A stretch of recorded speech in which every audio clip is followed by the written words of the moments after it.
Coronavirus, la pandemia. ¿Cuáles son los síntomas? ¿Cómo se transmite? ¿Qué puedo hacer para protegerme y prevenir la propagación de la enfermedad? Nuevo padecimiento que ha encendido las alarmas de los sistemas de salud. Coronavirus, la pandemia.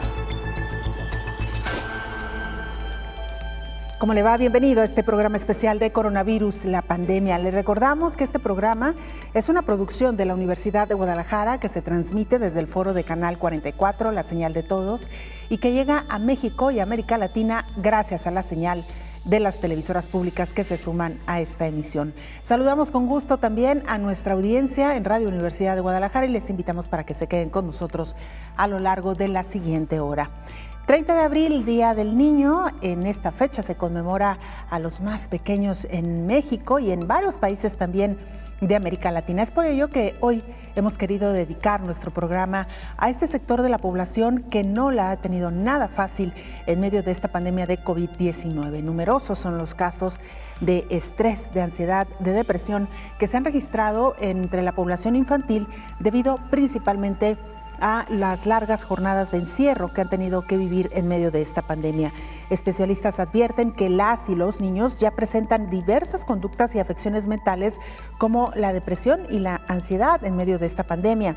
Urge sin duda alguna atender la salud mental de la población infantil mundial, sobre todo en medio de esta emergencia sanitaria. Es importante mencionar que casi la mitad de la población infantil en Europa muestra estrés, ira o tristeza debido a la pandemia, mientras que un 10% mostró síntomas de depresión grave, de acuerdo con un estudio de la Universidad de Frederick. Por supuesto, le tendremos los detalles. Distintos países se comprometen a apoyar a la India en medio de esta tragedia que está viviendo este país. Impresionante el número de casos de contagios y por supuesto también de muertes que hoy por hoy enfrenta India. Vamos con nuestra pieza que da contexto a nuestra historia de hoy, a nuestro programa de hoy. Es nuestra compañera Isaura López Villalobos quien la presenta. Con la pandemia COVID-19, algunos trastornos neurológicos se intensificaron, una situación que resulta difícil principalmente para las niñas y niños que presentan trastorno por déficit de atención e hiperactividad. Se estima que 3% de la población global lo padece. Y con las clases en línea se ha vuelto más difícil para las y los pequeños poner atención, además de que impera una multiplicidad de distractores en el hogar. La enfermedad coronaria no solo afecta a los órganos del ser humano, sino que también vino a transformar el entorno y el desarrollo de niñas y niños, quienes han sufrido estrés, depresión y otros trastornos por esta falta de inactividad y convivencia social. La pandemia produjo un impacto social, ha sido un factor de adversidad psicosocial que afecta a la población infantil y más en quienes tienen un trastorno psiquiátrico, quienes presentan exacerbación de sus síntomas. Sin embargo, poco se conoce al respecto, pues los estudios sobre esta población durante la pandemia son escasos.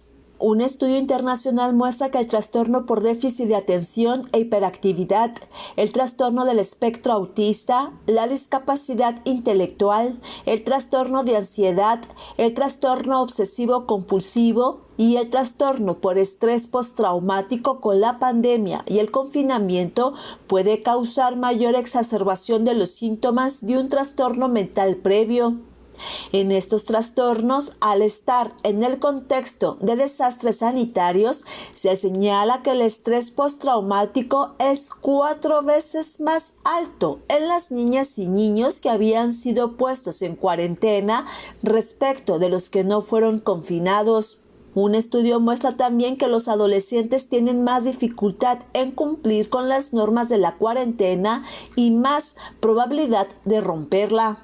Las niñas, niños y adolescentes con trastornos psiquiátricos son una población vulnerable a la COVID-19. Más que por la enfermedad, puede aumentar los factores estresores al estar tanto tiempo en confinamiento. Informó Isaura López Villalobos. Antes de continuar con nuestro tema, vamos a Ginebra, Suiza, sede de la Organización Mundial de la Salud, para que nuestra compañera Verónica López nos presente el informe actual. Verónica, te escuchamos. Adelante con la información. Hola, ¿qué tal? Buenos días, Belén, y buenos días a todo el auditorio de Canal 44. Un día más tenemos que empezar hablando de la India. Registra un nuevo récord de contagios con más de 380.000 en las últimas 24 horas.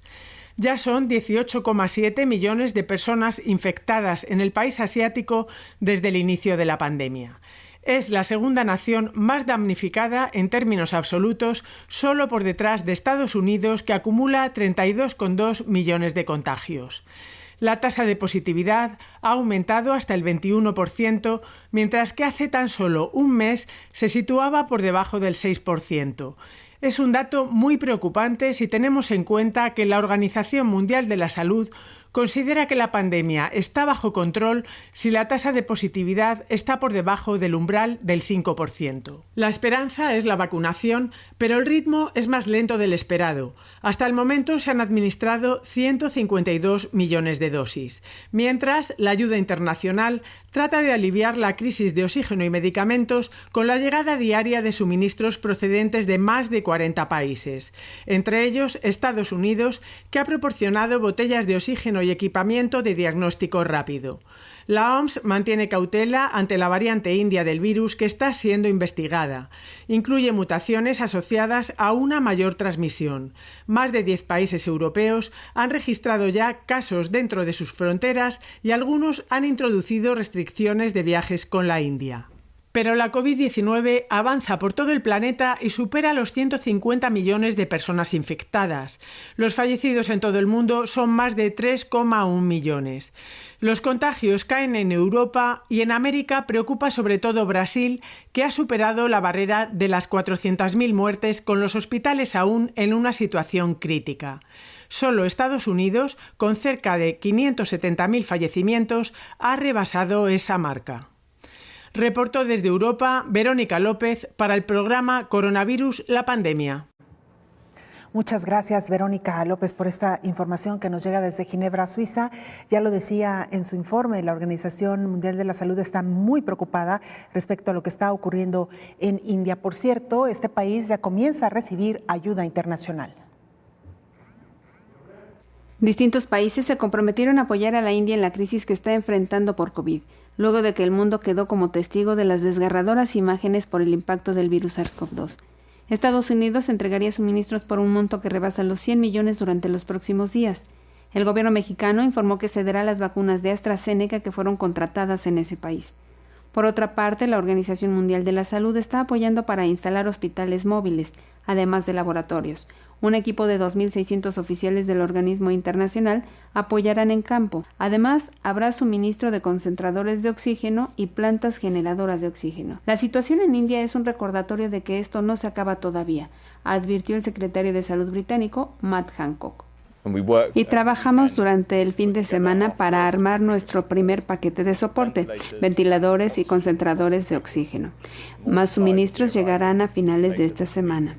También he estado trabajando con el ministro de Salud de Irlanda del Norte, Robin Swan, para donar equipos de producción de oxígeno a gran escala de Irlanda del Norte, capaces de producir más de 1.000 litros de oxígeno por minuto, que es una de las principales necesidades de la gente en India.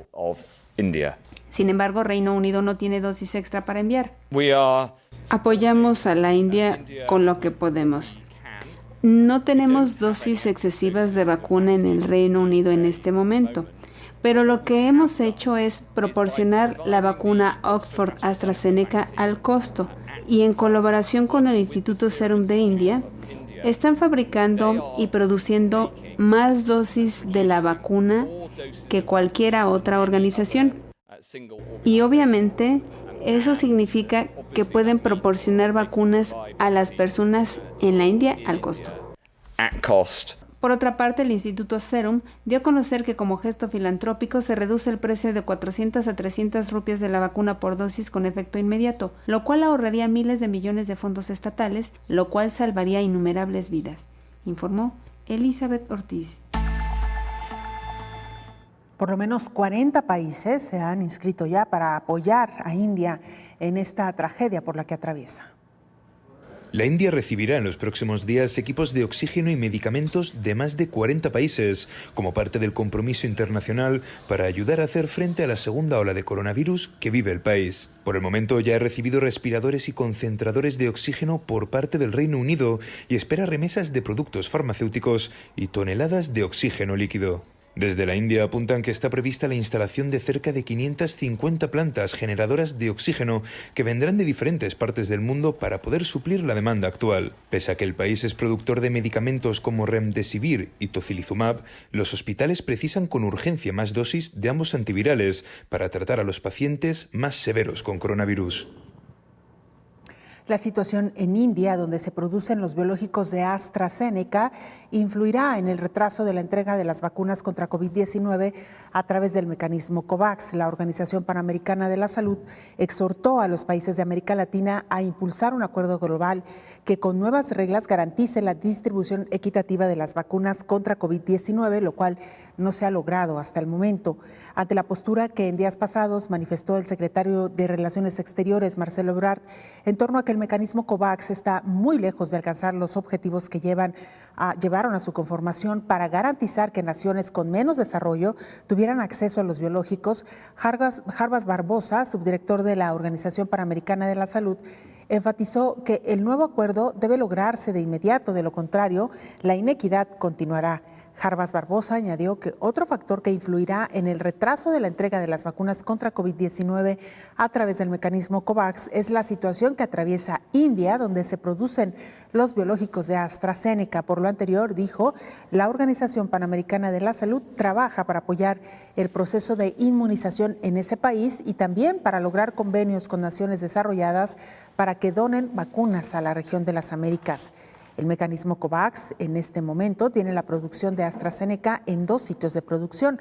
Uno de ellos es India y es conocido que está con problemas para poder realizar las exportaciones. Entonces, todas las vacunas de AstraZeneca producidas en India para marzo y abril no tuvieron la autorización del gobierno de India para exportarlas.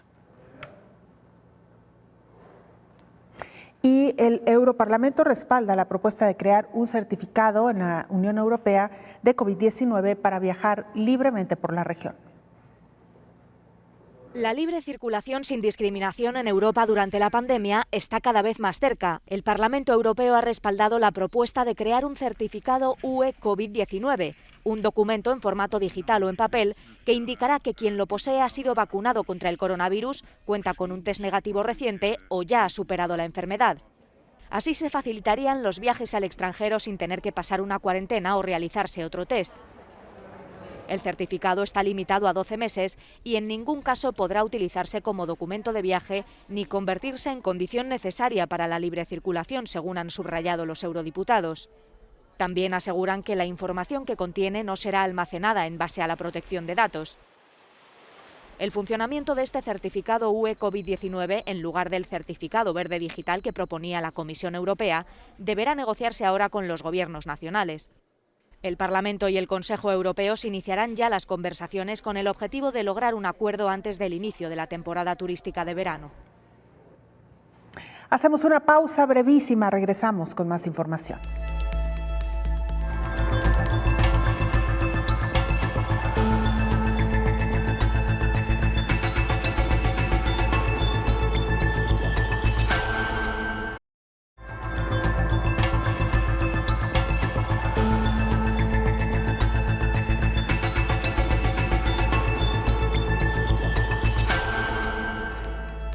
No cabe duda que esta pandemia ha presentado un comportamiento desigual en todo el mundo. Mire usted, Turquía, por ejemplo, está llamado a su primer confinamiento total desde que inició la pandemia mundial. Confinamiento total hasta el 17 de mayo. Turquía extiende a los días laborables las restricciones para combatir la pandemia que ya aplicaba durante los fines de semana. Las medidas las ha anunciado al país el propio presidente Recep Tayyip Erdogan. Se suspenderán las actividades en todos los centros de trabajo, a excepción de los sectores de la producción, la fabricación, la alimentación, la limpieza y la sanidad. La gente se ha abastecido de víveres y algunas personas de alcohol, ya que está prohibido comprarlo durante el confinamiento. Muchos turcos han abandonado las ciudades para dirigirse a sus lugares de origen o a la costa del sur. Es el primer confinamiento estricto impuesto en Turquía desde el inicio de la pandemia, que oficialmente ha dejado casi 40.000 muertos y más de 4.750.000 infectados. Erdogan quiere evitar que las fiestas del fin del Ramadán agraven la situación en el país, mientras que la vecina Europa está en plena desescalada.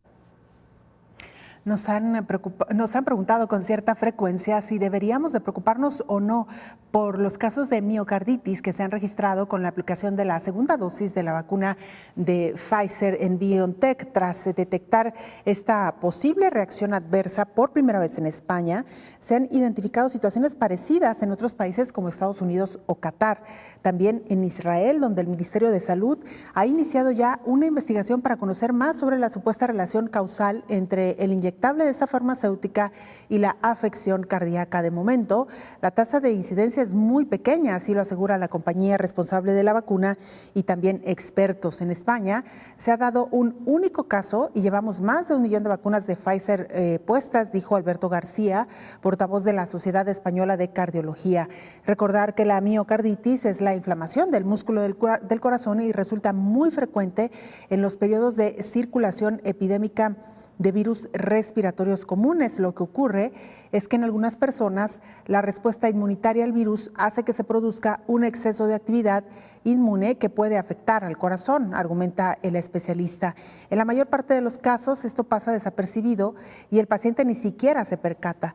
En otros casos afecta a la capa externa del corazón y es doloroso, pero no suele tener mayores consecuencias y muy excepcionalmente el daño es tan grande como para producir síntomas de insuficiencia cardíaca. En este punto es prácticamente excepcional que una miocarditis se complique hasta convertirse en un problema crónico. Generalmente se autolimita a infecciones virales y se cura por completo. Lo mismo sucede con las vacunas, que también estimulan el sistema inmune. Concretamente en Israel, un estudio preliminar ha encontrado decenas de incidentes de miocarditis entre más de 5 millones de personas vacunadas, especialmente después de la segunda dosis. Para contextualizar estos datos, señalar que en Israel alrededor del 70% de la población ya está vacunada, por eso han visto más casos que en España, por ejemplo. No obstante, aún no está claro si estas miocarditis son reacción directamente del inyectable de Pfizer. Lo que sí se sabe es que los casos notificados corresponden a personas de entre 18 y 39 años de edad, predominantemente hombres. Los expertos reconocen que no será fácil concluir el vínculo, ya que la miocarditis suele desaparecer sin complicaciones y sin que el afectado lo advierta y puede ser consecuencia de distintos tipos de virus. A esto se suma, según apunta Pfizer, que los eventos adversos se revisan regularmente y a fondo y no hemos observado una tasa de miocarditis más alta de lo que se esperaría en la población general.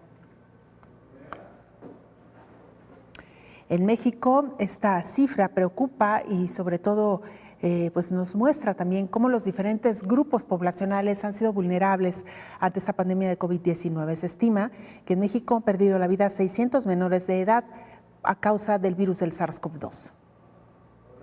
El subsecretario de Salud, Hugo López-Gatell, informó que en México 600 menores de edad hasta el momento han perdido la vida a causa de la COVID-19. El funcionario explicó que además, junto con la Secretaría de Educación, hay un plan para que en el próximo regreso a clases presenciales se detecte de manera temprana en menores de edad afectaciones psicológicas provocadas por el confinamiento y el deceso de familiares, trabajadores de la educación o amigos.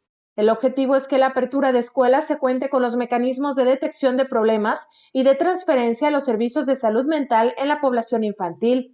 El subsecretario detalló que las alteraciones que tienen niñas, niños y adolescentes a consecuencia de la pandemia no se han notado tanto en la enfermedad directa, pero sí en las alteraciones psicosociales y mentales que ha provocado el confinamiento y la cancelación de sus actividades extraescolares, así como la pérdida de familiares, informó Rocío López Fonseca. Otro de los frentes que también ha afectado a este grupo poblacional es el hecho de haber perdido a uno o a dos de sus padres. Los niños que pierden a uno de sus padres tienen un riesgo elevado de sufrir un duelo traumático, depresión, malos resultados educativos y muerte o suicidio involuntarios, y estas son consecuencias que pueden persistir hasta la edad adulta. La muerte súbita de los padres, como la que ocurre debido a la COVID, puede ser particularmente traumatizante para los niños y dejar a familias mal preparadas para afrontar sus consecuencias. Además, las pérdidas a causa de esta enfermedad ocurren en un momento de aislamiento social, tensión institucional y dificultades económicas, lo que potencialmente deja a los niños en duelo sin los apoyos que necesitan. De acuerdo con la investigación de la Asociación Médica Estadounidense publicada en la revista JAMA Pediatrics, los investigadores hicieron un estimado en el que 37,000 y 43,000 niños perdió a uno de los padres a causa de la pandemia. En febrero de 2021, 37,300 niños de 0 a 17 años habían perdido al menos a uno de sus padres debido a COVID-19, 3/4 partes de las cuales eran adolescentes. De estos, 20,000 niños eran niños blancos no hispanos y 7,600 eran niños negros no hispanos. Al basarse en el exceso de muertes, los investigadores estimaron que 43,000 niños habían perdido a uno de sus padres. En comparación, los ataques del 11 de septiembre de 2001 dejaron a 3,000 niños sin padres. La carga se hará más pesada a medida de que continúa aumentando el número de defunciones. Los niños negros se ven afectados de manera desproporcionada, ya que comprenden solo el 14% de los niños en Estados Unidos. La doctora Rachel Kidman, una de las coautoras, dijo a la Universidad Stony Brook que en este momento estos niños necesitan que las escuelas estén abiertas para que puedan socializar con amigos y acceder a apoyo. Ellos necesitan Ellos necesitan intervenciones que puedan ayudarlos a lidiar con su dolor y puedan prevenir consecuencias de salud mental más graves en el futuro. Sus familias necesitan ayuda económica. También pueden surgir desafíos únicos en el futuro. No sabemos el impacto de experimentar pérdidas y dolor durante una crisis nacional tan aguda, y debemos estar preparados para responder con flexibilidad y una programación compasiva, dijo una de las investigadoras, informó Elizabeth Ortiz. Niñas, niños y adolescentes afectados en su salud mental debido al largo confinamiento que ha dejado esta pandemia. En el marco del Día del Niño, especialistas psiquiatras y neuropediatras resaltan la importancia del sano desarrollo social, emocional y neurológico de los infantes, así como su preocupación por atender los principales problemas de salud mental y del sistema nervioso central que los aqueja, y sobre todo en medio de esta pandemia por la COVID. De acuerdo con la Secretaría de Salud, el 16% de la población de entre 3 y 12 años presenta algún tipo de trastorno mental, es decir, alrededor de 2.5 millones de niños quienes requieren de atención especializada.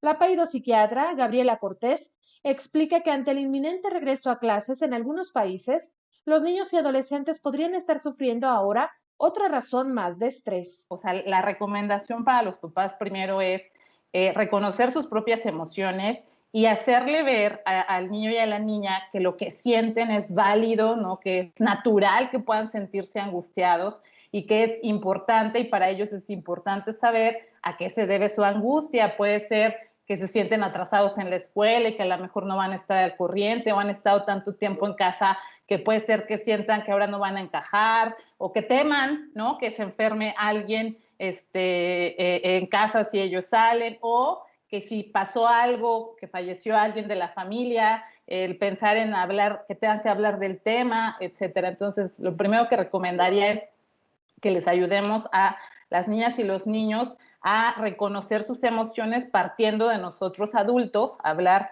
de que nosotros también nos sentimos angustiados a veces también nos sentimos tristes y preocupados, y que lo que ellos sienten es muy válido y que están ahí pues ustedes para escucharlos. Los especialistas recuerdan que este tiempo sin escuela presencial ha afectado el aspecto social, emocional, físico, de salud y de aprendizaje de niños y adolescentes, informó Rocío López Fonseca.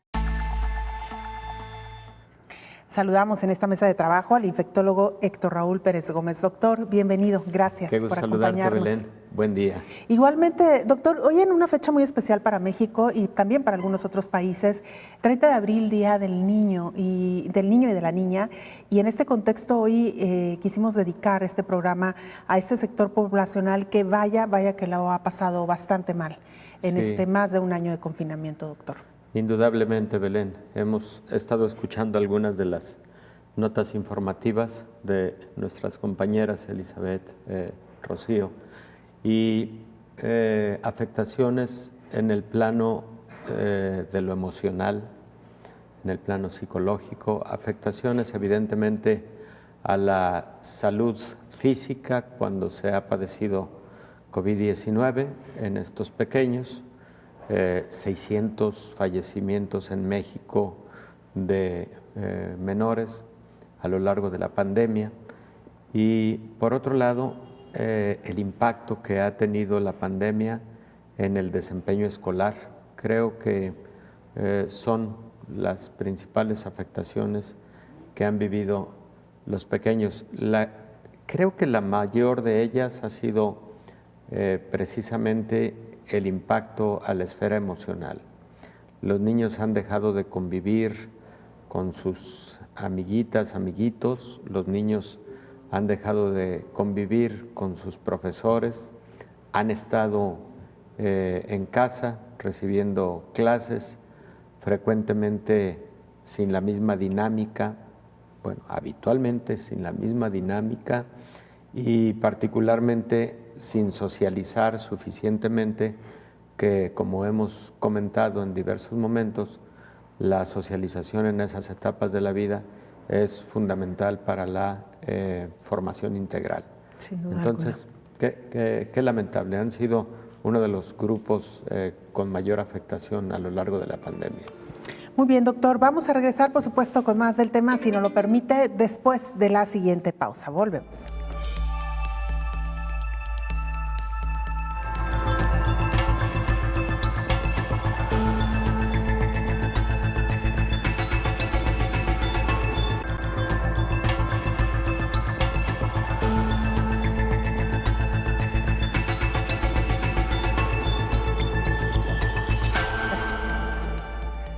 Se estima que 2.5 millones de la población mundial entre 3 y 12 años de edad presentaron algún tipo de trastorno mental, quienes requirieron incluso de atención especializada. Más de la mitad de niños y adolescentes en Europa mostraron estrés, ira o tristeza debido a la pandemia, mientras que 10% reportó síntomas de depresión grave, de acuerdo con un estudio del área de psicología de la Universidad de Frederick. Los síntomas de depresión, estrés postraumático y ansiedad están más relacionados con el aislamiento, lo cual sucede en el grupo de 16 a 24 años. Es a lo que algunos especialistas llaman como soledad encerrada. La UNICEF advierte que ya se están viendo alertas sobre las consecuencias de los confinamientos en la pandemia en otros aspectos. Más de 117 millones de niños están perdiendo servicios de salud y nutrición que salvan vidas, como la inmunización contra la poliomielitis o el sarampión. Se ha suspendido o interrumpido la educación de más de 1.500 millones de niños debido al cierre generalizado de escuelas, y solo este año hasta 66 millones de niños podrían caer en la pobreza extrema como resultado de la crisis. Al menos 1 de cada 3 niños en edad de ir a la escuela no pudo acceder a la educación a distancia mientras las escuelas permanecieron cerradas, informó Elizabeth Ortiz. Bien, pues ahí tiene usted esta información. Doctor Héctor Raúl Pérez Gómez, infectólogo, lo decíamos ya, esta pandemia ha afectado en diferentes frentes a la población infantil. Uno de los temas quizá también más dolorosos y poco estudiados, doctor, es la pérdida de un padre o de la madre o de los dos progenitores. En el caso de los menores que han perdido también incluso abuelos o tíos, estas pérdidas que han sido tan dolorosas para las familias, doctor. Sí, imaginemos el impacto emocional que tienen estos pequeños y de igual manera el estrés postraumático ante una pérdida de esa magnitud o la pérdida de algún hermano. Ha sido, insisto, el caso de 600 niños perdidos en México, por ejemplo, cuando una enfermedad infecciosa en la actualidad rara vez genera la muerte de un pequeño, ¿no? Por otro lado, Belén, la afectación económica que han sufrido las familias indudablemente también ha impactado a los niños. Ha sido indudable que las familias han tenido restricciones, incluso por momentos de aspectos elementales por motivo de este impacto económico, y no tengo la menor duda de que los niños lo han sufrido de igual forma. Entonces, me parece que es muy importante brindar mucha atención integral a los pequeños.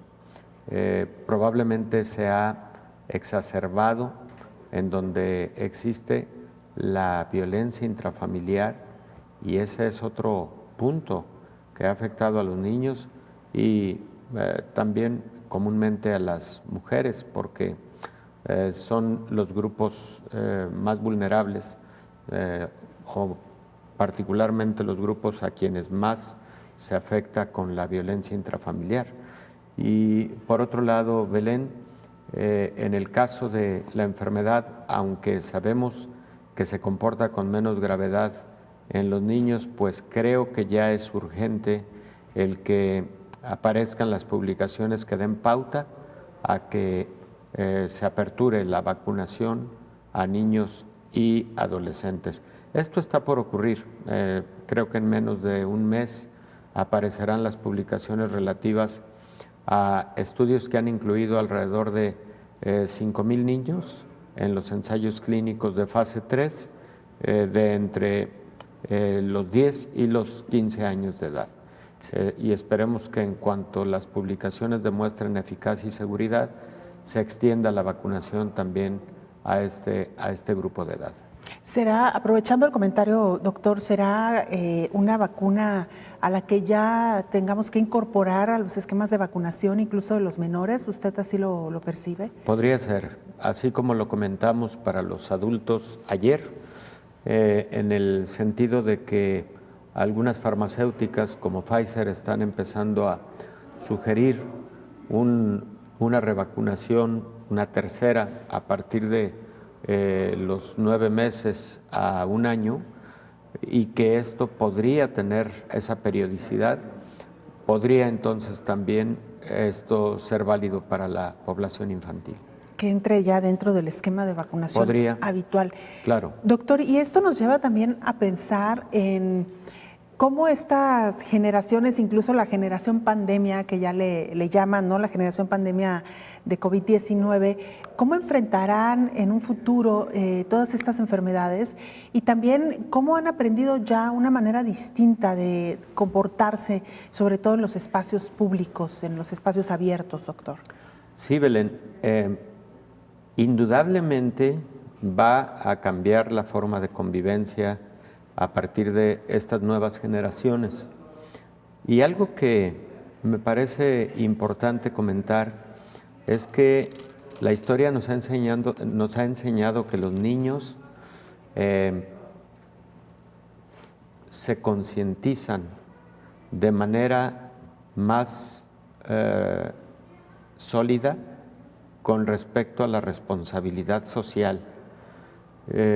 Lo que se aprende de niños, y particularmente lo que se aprende en sentido positivo, que genera buenos hábitos, que genera buenos principios de convivencia, de respeto social, de cultura de la paz, etcétera, es algo fundamental para la vida futura. Y en este caso en particular, creo que la pandemia está enseñando a las nuevas generaciones, número uno, a que ante la presencia de enfermedades, sobre todo respiratorias, debemos guardar ciertas medidas para evitar la transmisión. Y esto debe quedarse para de aquí en adelante. Y segundo, la manera en la que debe haber solidaridad para quien está sufriendo el embate de la enfermedad, la solidaridad comunitaria de igual forma, porque creo que los niños han estado viendo con detalle cómo en el mundo ha sido necesaria la solidaridad para poder salir adelante de esta pandemia de COVID-19, y ese es otro principio fundamental en su formación que creo que de alguna manera será positivo para ellos en el futuro. Un factor adicional, bueno, pues el uso de las tecnologías de la información, que si bien, es mi opinión, no ha sido lo mejor en aras de la educación en los niveles básicos, pero no deja de ser una herramienta importante que ha logrado sobrellevar esa función básica social que es la de la educación.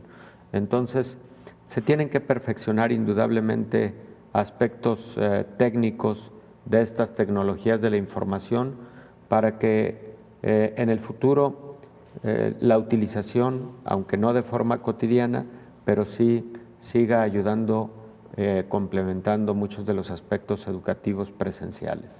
Sin duda alguna, doctora, y vaya que ya lo han puesto a prueba durante este periodo de confinamiento, donde la educación a distancia ha demandado precisamente de estas tecnologías y, como bien lo decía usted, del perfeccionamiento de la misma en los diferentes ámbitos, en las actividades cotidianas que cada vez están haciendo mucho más presente, por supuesto, el uso de la tecnología. Doctor, ¿tendremos entonces futuras generaciones quizá más conscientes del entorno, quizá más respetuosas también en cuanto al cuidado personal y también el cuidado del otro? ¿Cree que pudiera ser así? Creo que sí, Belén, e insisto que los niños me parece que hacen más conciencia. Hace muchos años, cuando el gran movimiento de protección al medio ambiente a través de actividades cotidianas como por ejemplo la clasificación de la basura, el cuidar, no tirar la basura en cualquier lugar, etcétera, los niños ponían mucho el ejemplo, yo lo recuerdo con gran claridad, y esos niños que ahora son adolescentes o que son adultos jóvenes siguen teniendo perfectamente claras esas buenas prácticas, y creo que la pandemia va a dejar en esta generación COVID-19, pues enseñanzas de esa naturaleza. Siempre hemos dicho, ojalá y nunca hubiera ocurrido la pandemia de COVID-19, pero al menos sí debemos estar atentos a todas aquellas enseñanzas que pueden ser positivas para el futuro. Sobre todo, Belén, el que consideremos que la salud ya no es solamente la salud del ser humano, la salud es la salud del medio ambiente, la salud animal, la salud del ser humano como una integralidad para podernos preciar de que estamos cuidando todos los frentes que pueden impactar a la salud pública, porque el 70% de las enfermedades infecciosas que sufre el ser humano son zoonosis, provienen de especies animales, y muchas de estas zoonosis han aparecido por deterioro del medio ambiente. Sin duda alguna, doctor. Bueno, vamos a hacer una pausa, regresamos para dar más detalles de este tema que hoy estamos abordando en el contexto, en el marco del Día Mundial del Niño. No en todos los países se celebra el 30 de abril, en México sí, y en otros países de América Latina, dedicando este programa precisamente a ellos. Regresamos después de la pausa.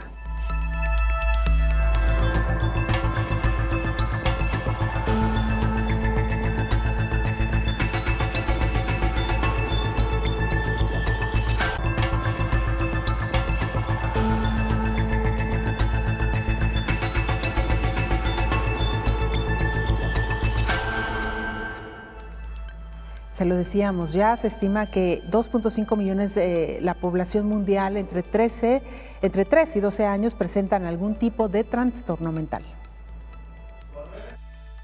Cuando empezó la pandemia, la UNICEF advertía que alrededor del 99% de los niños del mundo se enfrentaron a medidas de restricciones a la movilidad, cambiando por completo su manera de relacionarse, de aprender, de ejercitarse y hasta de alimentarse.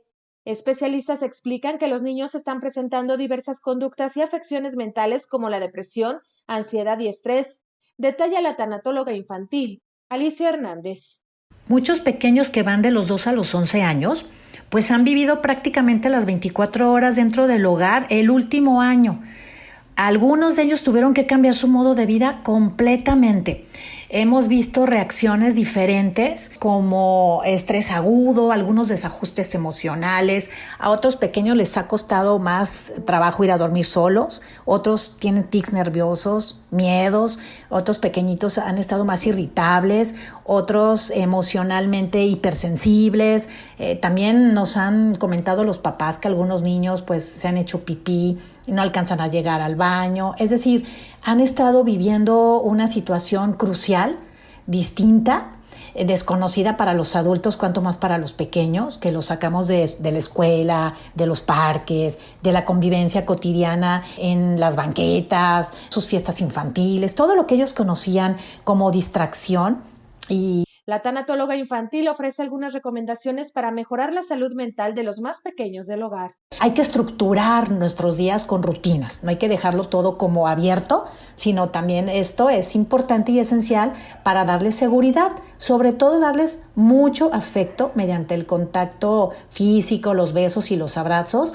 Y vuelvo a reiterar, hay que estructurar los días en la medida de las posibilidades con rutinas, para que estas rutinas nos ayuden a darles certeza y seguridad a los chicos. Que observemos a nuestros hijos, a los pequeños como a los adolescentes. En ocasiones el lenguaje no verbal nos va a decir mucho más de nuestros hijos de lo que nos están expresando con palabras. También recordó que se debe ofrecer a los pequeños y adolescentes la esperanza de que esto va a pasar y pronto verán a sus amigos y familia. Y recomienda a los padres que cuando sientan que ya no pueden, también busquen ayuda con especialistas. Los papás no siempre lo pueden todo, informó Rocío López Fonseca.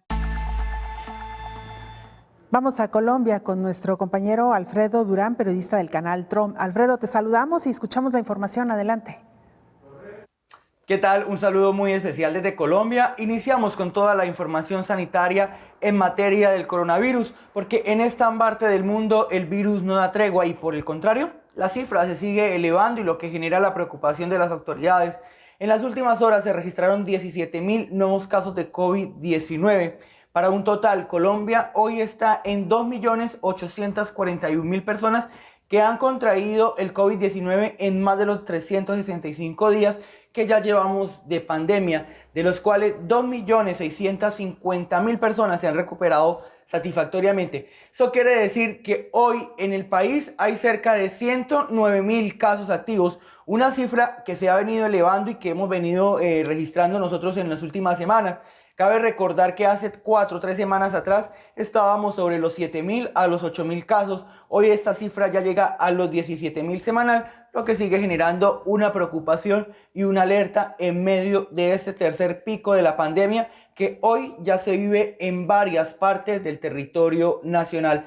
Otra cifra lamentable es la cifra de fallecidos. Colombia hoy llega a las 505 personas fallecidas por un día por COVID-19, cifra que nunca se había registrado en todo el territorio nacional y que sigue generando la alerta. Pues en Colombia han fallecido 73.000 personas durante todo el tiempo de la pandemia. Sin duda, lo que sigue generando una preocupación porque esta es una de las altas cifras a nivel mundial de muertes por COVID-19. Cambiemos de tema, ahora vamos a hablar de la ocupación de camas UCI, porque es otro tema que también nos preocupa y les preocupa a las autoridades sanitarias del país. Colombia está entre el 85 y el 90% de ocupación de camas UCI. Queda un 30% de disponibilidad, lo que sigue generando preocupación tanto para el gremio médico como para las autoridades colombianas. De 12.000 camas, 10.000 ya están ocupadas y cerca de 6.000 o que están ocupadas son por COVID-19, lo que sigue generando esa alerta y el llamado de las autoridades es a mantenernos en casa y a implementar las medidas de bioseguridad como única alternativa para salir de esta pandemia. Durante este fin de semana, que es digamos un puente festivo o el fin de semana del mes de mayo, se espera que este fin de semana haya restricción de la movilidad, pico y cédula. Hay alerta roja hospitalaria en más de 18 ciudades de todo el territorio nacional por el nivel de ocupación de camas UCI y también se esperan algunos confinamientos en algunas ciudades desde el viernes hasta el próximo lunes debido a las problemáticas, debido al aumento de casos y buscando que no se genere un colapso en la red hospitalaria. Hablemos de las vacunas, porque Colombia ya llega a 4.714.000 personas que se han vacunado contra el COVID-19 y han recibido la primera dosis del biológico. Ahí cabe recordar que ya más de 1.500.000 personas hoy ya tienen las 2 dosis aplicadas y ya pues están en ese proceso de inmunización con las vacunas que han llegado al territorio nacional. Hablemos también que a Colombia en las próximas horas llegó un lote de 1 millón de vacunas desde China de la farmacéutica Sinovac, la cual ya está lista para los adultos mayores después de toda esa problemática que se vino presentando debido a la falta de vacunas. Pues a partir de la fecha ya van a empezar la redistribución para las ciudades y que estas personas que aún faltan por la segunda dosis ya la puedan obtener. Otro dato importante durante el mes de mayo es que se empezarán a vacunar las personas de 60 años hasta los 65 que estaban ahí pues en ese proceso, faltaban por iniciar su vacunación. En el mes de mayo ya lo podrán hacer, ya podrán recibir el primer biológico de la vacuna del COVID-19 o contra el COVID-19 para iniciar con ese proceso de inmunización en esta población. Y se espera también que después, en unas semanas más adelante, en el mismo mes de mayo, se inicie también con el proceso de inoculación en las personas o en la tercera etapa de la vacunación. Eso es por ahora lo que se espera. Un datico de cierre: Colombia, pues durante esta semana también las autoridades han estado un poco alertas debido a las marchas que se han registrado. Cabe recordar que pues las autoridades de este país buscan una reforma o una ley de la solidaridad, una reforma tributaria, lo que para algunos sectores económicos, para las poblaciones vulnerables y para todos los jóvenes no fue de muy agrado y han salido a las calles. Aunque las protestas en la gran mayoría de ciudades de Colombia fue pacífica, en Valle del Cauca se presentaron algunos desmanes, por lo que las autoridades les tocó tomar nuevas medidas ante esa situación. Y también hay alerta esperando que no se presente otro repunte de casos de COVID-19. Esa es la información que nosotros tenemos por ahora desde Colombia. Ustedes tienen mucha más información, sigan adelante. Muchas gracias, Alfredo, por esta información muy completa y vaya situación también por la que atraviesa Colombia, doctor, que no han podido de alguna manera estabilizar, ¿no?, la tendencia a la baja en cuanto al número de casos o de muertes. Y bueno, ni qué decir de India, doctor, perdón por el paréntesis, pero sí claro, vale la pena mencionarlo porque a pesar de que los países avancen en sus procesos de vacunación, como es el caso de México, debemos insistir en no bajar la guardia para que estos casos no se salgan de control, doctor. Definitivo, Belén. En la actualidad, India está aportando un tercio de los casos que se están presentando cada día a nivel mundial.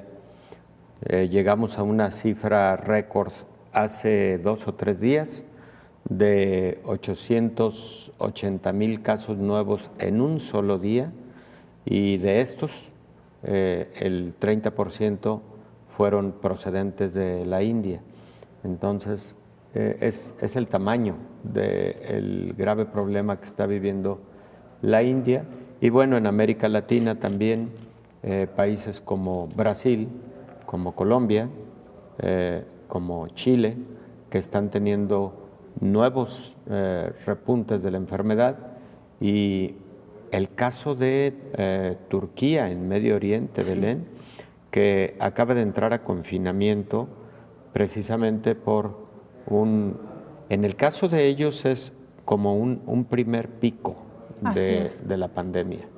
Eso es lo que ha venido a contribuir a el rebrote mundial que estamos teniendo en estos momentos, y uno puede revisar las gráficas. Por ejemplo, invitemos a nuestro amable audiencia que revisen las curvas pandémicas que publica la Universidad de Washington a través del Instituto de Métrica en Salud, y podemos ver cómo la curva que había venido al descenso hasta finales de marzo repunta en abril significativamente, y a lo largo de todo este mes ha vuelto a estar en niveles alarmantes desde mi punto de vista a nivel global. Claro que hay que diferenciarlo por países, pero a nivel global sí estamos ante un importante repunte de COVID-19. Doctor, ojalá que países de América Latina aprendamos de estas experiencias, incluso de los países europeos. Y quisiera, por supuesto, remitirme al caso de México, que de acuerdo a la más reciente información del subsecretario de Salud, Hugo López-Gatell, México cumple ya 3 meses consecutivos de esta tendencia a la baja en cuanto al número de casos.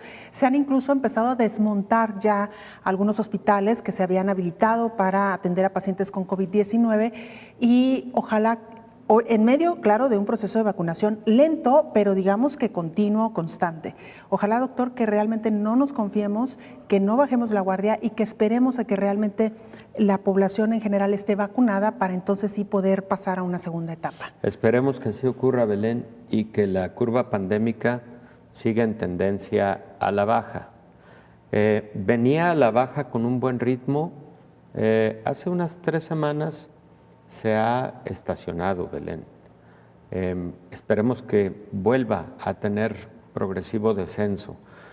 Por ejemplo, ocurrieron, si mal no recuerdo, 500 fallecimientos antier, después de haber tenido promedio 200 en días anteriores.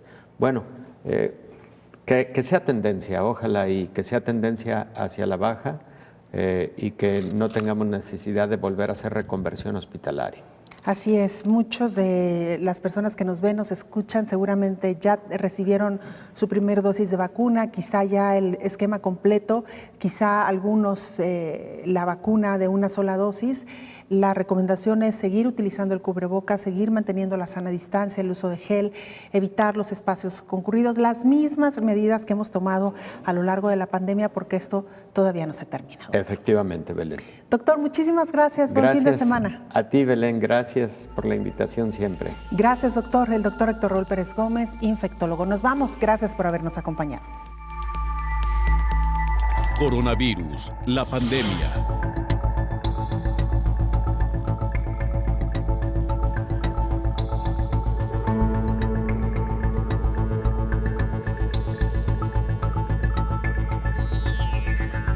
Coronavirus, la pandemia.